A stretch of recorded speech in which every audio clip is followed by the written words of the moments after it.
আমাদের অনেক সময় প্রোডাকশন লেভেলে কাজ করার জন্য অনেক ভিজুয়ালস বা গ্রাফিক এলিমেন্টস এর প্রয়োজন হয়, যেটা আমরা কোনো একটা ওয়েবসাইটে ব্যবহার করব। এবং আজকে আমরা জেনক্রাফট এআই এর মাধ্যমে এরকম একটা ছবি জেনারেট করব, যেখানে একজন সাইবার সিকিউরিটি এক্সপার্ট অনেকগুলো স্ক্রিনের সামনে সিকিউরিটি রিলেটেড কাজ করে যাচ্ছে। প্রথমে আমি চ্যাট জিপিটিতে চলে আসলাম এবং চ্যাট জিপিটি থেকে আমি আসলে আমার মতো করে একটা প্রম্পট দিছি যে আমি একজন হ্যাকার, কম্পিউটারে ল্যাপটপে কাজ করতেছে এবং অনেকগুলো স্ক্রিনের সামনে সেখানে কোড লোডিং হচ্ছে, হ্যাকিং এর নেটওয়ার্ক অ্যাক্সেস নেওয়ার চেষ্টা করতেছে। এইরকম একটা প্রম্পট দিয়ে আমি বললাম যে রাইট দ্য প্রম্পট। আসলে এটাকে আর একটু সাজানোর জন্য আমি প্রম্পটটাকে রিরাইট করে নিলাম।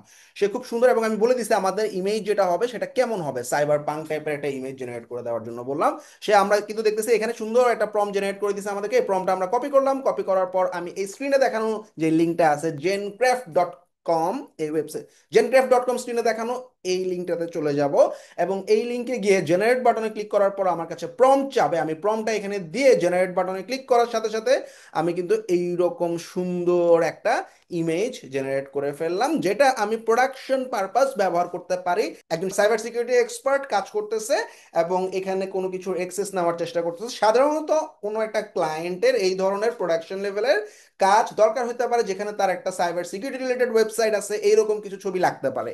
এই সমস্ত ছবি সাধারণত গুগলে পাওয়া গেলেও সেগুলো কপিরাইট ফ্রি না। সুতরাং আমরা এখান থেকে এআই দিয়ে একটা সাইবার পাঙ্ক টাইপের ইমেজ জেনারেট করলাম এবং এটা ইজ কমপ্লিটলি কপিরাইট ফ্রি। যে কোনো প্রোডাকশনে আমরা এই ছবি ব্যবহার করতে পারবো। Thank you.